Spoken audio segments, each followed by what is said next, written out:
Trader के लिए सबसे ज्यादा इंपॉर्टेंट होता है मार्केट में लंबे समय तक टिके रहना या सरवाइव करना। और आप मार्केट में लंबे समय तक तभी सरवाइव कर सकते हैं जब आपके पास एक प्रॉपर रिस्क मैनेजमेंट प्लान हो। ज्यादातर ट्रेडर जब इनिशियली मार्केट में एंटर करते हैं तब वे स्ट्रेटजी को ढूंढने में लग जाते हैं कि कोई ऐसी स्ट्रेटजी मिल जाए जो उन्हें लाइफ टाइम पैसा देती रहे। और ये गलत नहीं है। इनिशियली आपको सीखना चाहिए कि मार्केट कैसे काम करता है, प्राइस एक्शन क्या होता है और इसे कैसे ट्रेड करते हैं।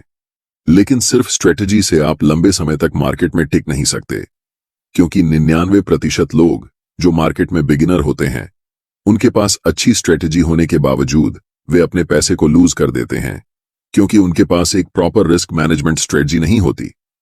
इंटरनेट पर ज्यादातर इन्फ्लुएंसर सिर्फ आपको प्रॉफिट के बारे में बताते हैं। बहुत ही कम ऐसे टीचर होते हैं जो आपको लॉस के बारे में बताएंगे। लेकिन जब कोई ट्रेडर मार्केट में एंटर करता है तब उसे मार्केट में रियलिटी चेक मिलता है, जिससे उसे समझ में आता है कि अब हमें कैपिटल को बचाना होगा, क्योंकि जब आपके पास कैपिटल रहेगा तभी तो आप ट्रेड कर पाएंगे ना। और कैपिटल को प्रोटेक्ट करने के लिए हमारे पास एक वेल डिफाइंड प्लान होना चाहिए, एक well defined risk management strategy होनी चाहिए, जिससे हम अपने पैसों को लूज करने से बचा सकें। इस वीडियो में हम स्टेप बाय स्टेप डिटेल में डिस्कस करेंगे कि मेरा रिस्क मैनेजमेंट प्लान क्या है, आप कैसे अपना रिस्क मैनेजमेंट प्लान बना सकते हैं, आपके कैपिटल के हिसाब से आपको कितना रिस्क लेना चाहिए, आपकी पोजीशन साइजिंग क्या होनी चाहिए और ट्रेड करते समय आपकी रिस्क रिवॉर्ड रेशियो क्या होनी चाहिए, जिससे आप प्रॉफिटेबल ट्रेड्स बना सकें। आप में से ज्यादातर बिगिनर ट्रेडर हो सकते हैं कि इस वीडियो को पूरा न देखें, क्योंकि इसमें ऐसा कुछ नहीं बताया गया है जो एक्साइटिंग हो, पर हां, यही चीजें आपको प्रॉफिटेबल बनाएंगी। यह आपके लिए जरूरी है। इसलिए मैं आप सभी से यह रिक्वेस्ट करता हूं कि इस वीडियो को पूरा ध्यान से देखें, पेन और कॉपी ले लें ताकि पूरे वीडियो के नोट्स बना सकें, फिर कभी रिस्क मैनेजमेंट पर वीडियो न देखनी पड़े, क्योंकि यह रिस्क मैनेजमेंट पर एक कंप्लीट गाइड है। अगर आप सच में मार्केट से पैसा कमाना चाहते हैं तो आपके पास एक परफेक्ट रिस्क मैनेजमेंट प्लान होना ही चाहिए।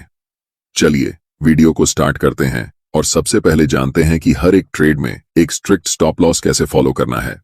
हम जितने भी ट्रेड लेते हैं, हर एक ट्रेड लेने से पहले हमें पता होता है कि इस ट्रेड में हमें कितना स्टॉप लॉस लेना है और हम कहां मार्केट से एग्जिट करने वाले हैं। बेसिकली हमें पहले से ही मालूम होता है कि हम कितना पैसा लूज करने वाले हैं और क्या हम उस पैसे को टॉलरेट कर सकते हैं। अगर मेरा जवाब हां होता है तभी हम ट्रेड में एंटर करते हैं। ज्यादातर ट्रेडर्स जब इनिशियल स्टेज में ट्रेड लेते हैं उनके दिमाग में कुछ ऐसा चलता है कि ये स्टॉक अभी 10 रुपए का है, 15 रुपए जब जाएगा तो हमें 5 रुपए का प्रॉफिट होगा। हम 100 क्वांटिटी बाय कर रहे हैं, इसलिए हमें 500 रुपए का प्रॉफिट होगा। या जिनके पास ज्यादा कैपिटल है वह अपने हिसाब से कैलकुलेट करेगा 5,000 या 50,000। उस समय उनके दिमाग में सिर्फ यही चलता है कि हम कितना पैसा बनाएंगे, कितना हमें प्रॉफिट होगा। लॉस के बारे में वे नहीं सोचते। लेकिन अगर आप लंबे समय तक ट्रेडिंग करना चाहते हैं तो आपको इस पूरे थिंकिंग प्रोसेस को फ्लिप करना होगा। अब आप ऐसे सोचेंगे कि यह स्टॉक अभी 10 रुपए का है, हम इसमें 2 रुपए का स्टॉप लॉस लेने वाले हैं। अगर हम 100 क्वांटिटी में खरीदते हैं तो हमें 200 रुपए का नुकसान होगा। और क्या यह 200 रुपए नुकसान लेने से मेरे इमोशंस में कोई बदलाव आएगा? अगर आपका जवाब नहीं है तो ऑफ कोर्स आप उस ट्रेड में एंट्री लीजिए, क्योंकि ऐसे ही ट्रेड को आप कॉन्फिडेंस के साथ होल्ड कर पाएंगे और आप अपने टारगेट या फिर स्टॉप लॉस तक ट्रेड में बने रह पाएंगे। जब भी चार्ट्स पर मेरा सेटअप बनता है तब एंट्री लेने से पहले हम स्टॉप लॉस के बारे में सारी चीजें अच्छे से कैलकुलेट करके अपनी रिस्क कैपेसिटी के हिसाब से एक फिक्स्ड क्वांटिटी के साथ ट्रेड एग्जीक्यूट करते हैं। अब ऐसा नहीं है कि अगर हम रिस्क लेने में कैपेबल हैं तो हम कहीं पर भी रिस्क ले लेंगे। हमेशा रिस्क के मुकाबले रिवॉर्ड अगर बड़ा हो तभी ट्रेड में एंट्री लेना प्रेफर करते हैं।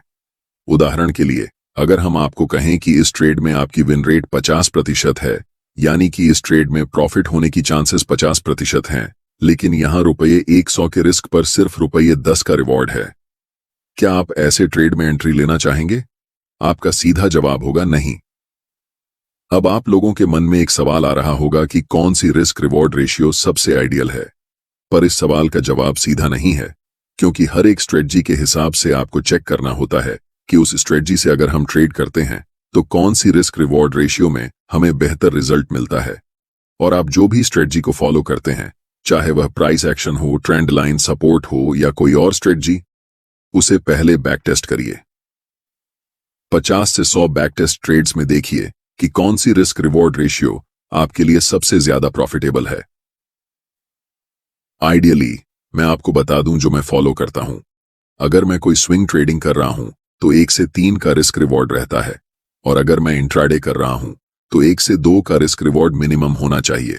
अगर 1 से 2 का रिवॉर्ड नहीं हो रहा है तो हम उस ट्रेड में एंट्री नहीं लेते हैं। ये मेरा रूल है।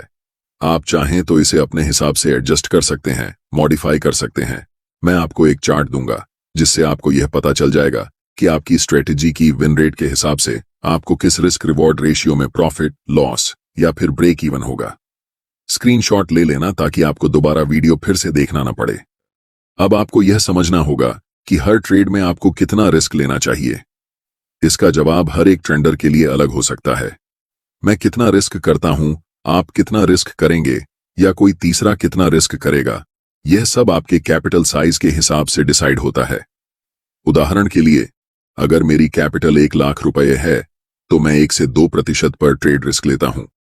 और अगर आप एक बिगिनर हैं तो आपके पास बहुत कम कैपिटल होंगे, इसलिए मेरा सुझाव रहेगा कि आप अपने कैपिटल का भी 1 से 2% ही पर ट्रेड रिस्क लें। उदाहरण से समझते हैं। अगर आपका कैपिटल 10,000 रुपए है तो इस हिसाब से आपको 100 से 200 रुपए के बीच में पर ट्रेड रिस्क लेना है। ज्यादा रिस्क क्यों नहीं लेना है यह मैं बाद में बताऊंगा, क्योंकि इसका आपके कैपिटल पर बहुत नेगेटिव इफेक्ट होता है। ऐसे में आपको लग सकता है कि इतने कम रुपए रिस्क करने पर हमारा स्टॉप लॉस बहुत छोटा हो जाएगा, लेकिन ऐसा नहीं है। देखिए, अगर आप फ्यूचर एंड ऑप्शंस में ट्रेड करते हैं तो 100 से 200 रुपए बहुत जल्दी हिट हो सकते हैं, क्योंकि आपका पोजीशन साइज ऑप्शन बाइंग में खासकर सही नहीं रहेगा। लेकिन यही चीज अगर कोई ऑप्शन सेलर करता है तो ऑप्शन सेलिंग में रिस्क पहले से ही मैनेज्ड रहता है, जिस कारण आप सुनते होंगे कि ज्यादातर ऑप्शन बायर्स मार्केट में लॉस करते हैं और ज्यादातर ऑप्शन सेलर्स मार्केट में प्रॉफिट बनाते हैं। ऑप्शन सेलर्स के पास थीटा गेनिंग के अलावा रिस्क मैनेजमेंट का भी फायदा होता है। इसीलिए अगर आपका रिस्क मैनेजमेंट फ्यूचर और ऑप्शंस में सही नहीं बैठ रहा है तो आप इक्विटी में ट्रेड करें, चाहे वह इंट्राडे स्टॉक्स हो या डिलीवरी स्टॉक्स। लेकिन हम जानते हैं कि ज्यादातर ट्रेडर्स मेरी बात नहीं मानेंगे। जब आपका कैपिटल खत्म हो जाएगा तभी आपको समझ में आएगा कि उस समय रिस्क मैनेजमेंट पर ध्यान देना चाहिए था।